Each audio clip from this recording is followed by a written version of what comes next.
Can't believe Vanguard posted this. Ugh, Vanguard. This is nuts. Ay. What are you doing? Anyway, so right here we got October 27th. New Vanguard fixed income models are now available. Hey, sweet. Vanguard tells us we continue to enhance our suite of fixed income models with 2 new portfolios, each tailored to meet specific client needs. All right. Risk diversification tax aware portfolio. All right. Use this model for clients who are concerned about volatility and spending down their principal. Well, that's pretty much everybody. They should be comfortable with lower potential rates of return from fixed income in exchange for a hedge against equity market downturns. Really? I'm listening, Vanguard. I'm listening. The portfolio pairs high-quality bonds with traditional equities. All right. Gotcha. Using this model, you can address client anxieties by emphasizing that high-quality fixed income investments such as treasuries and bonds and mortgage-backed securities often move in the opposite direction of equities when the stock market sells off. Really? Okay, that's what I'm talking about. Reassure clients that their goals can still be within reach because they are prepared for equity market downturn scenarios. And it gives a couple things here. All right, we got VGET some. Intermediate Treasury ETFs, tax exempt, and short term. All right, so government core cash, gotcha. Using this model for clients who need income to meet their spending needs, we accomplish this by using active bond funds, emerging markets, high yields, and active. Clients should be reassured that having a steady income in a portfolio can relieve the pressures of having to sell equities for fund spending. Interesting. So we don't need to have to sell to fund spending, huh? All right, let's take a look here. So I looked at 3 tickers going to 2022. VGET some, the Vanguard Ginnie Mae. We all know the Ginnie Mae is a government mortgage-backed securities fund. And I compared the total stock index. We put in 10,000 schmackaroonies, and we're going to see what happened after the 10,000, after the year in. And we can see down here, this right here is VTI. So VTI fell 20%. All right, and the 2 other ones fell over 10%, about 10%. Huh, that's interesting. That's very interesting. So you can see right here, the worst right here, 10% for VGET, 8.55% for the Vanguard Ginnie Mae, and right there, down 20% for VTI. Yikes. Drawdown, 11.82% was a drawdown for the Ginnie Mae. 12% was a drawdown for the VGET. But didn't Vanguard say, and don't forget, the stock market was down 24% max drawdown. But didn't Vanguard say right here, using this model, you can address client anxieties by emphasizing that high-quality fixed income investments such as treasuries, these are government-guaranteed mortgage-backed securities and treasuries I just showed you, often move in the opposite direction of equities when the stock market sells off. Well, not only did that not move in the opposite direction, they got crushed as well.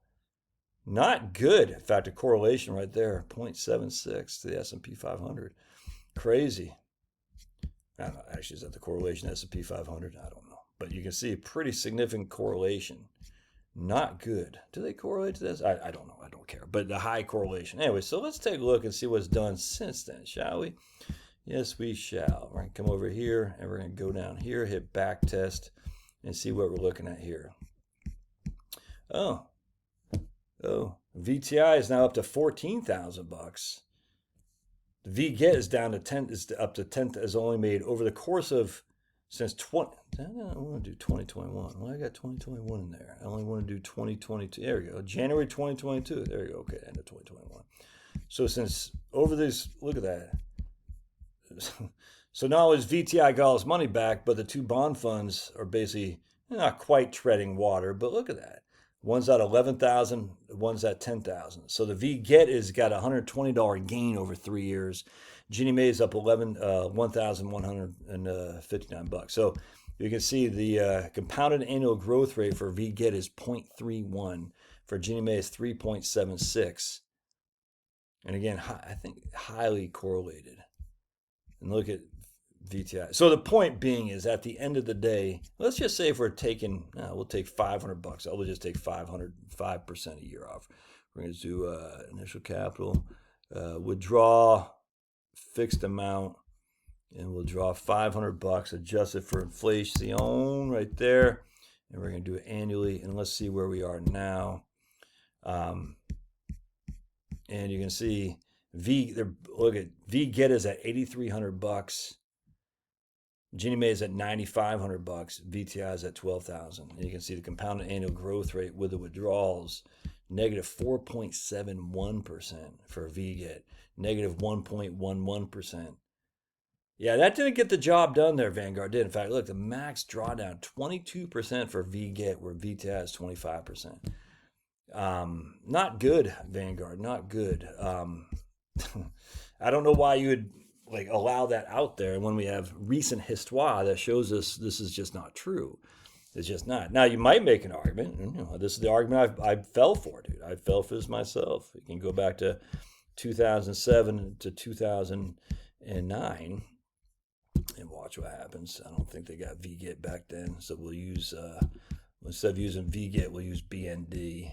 We'll get rid of that guy. We'll just use BND. Vanguard Total Bond Index, 2007 to 2009, and it's a little bit different here. All right, so it starts in May of 2007. That's fine. So anyway, you can see right here. Actually, let's go to all through 2009, not just October. Boink. Here, come down here. There we go. Boink, boink, and we're just going to do the boink machine. Clack, crick, crack. And you'll see VTI got crushed. So VTI is down to $7,000. That's would take 5% a year adjusted for inflation.